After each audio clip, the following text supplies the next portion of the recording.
Bulan Maret 2020 mungkin jadi awal petaka di negeri ini. Bak jamur di musim hujan, wabah virus corona merebak, menjangkit bahkan memakan korban jiwa. Di bulan ini juga, genderang perang atas corona ditabuh.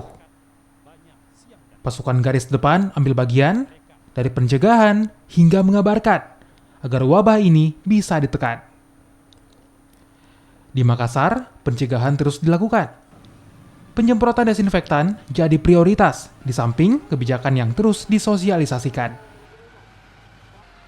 Semuanya bekerja, memutar otak hingga memeras keringat demi sebuah harapan. COVID-19 tak lagi mewabah. Sasaran kita tuh yang bagaimana orang sehat jangan sakit. Orang yang sakit harus sembuh. Seperti itu. Jadi itu yang sasaran kita. Gimana orang sakit, orang sehat itu jangan sakit, sedangkan yang sakit harus sembuh. Nah, untuk itu ya orang sehat itu ya kita harus bisa mensosialisasikan langkah pemerintah tentang masalah social distance, physical distance.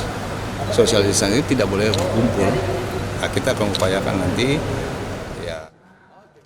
Semuanya berjuang, sembari berharap pandemi corona segera berakhir agar tak ada lagi korban jiwa. Kini giliran kita. Sudahkah kita ambil bagian? Tim Liputan Kompas TV.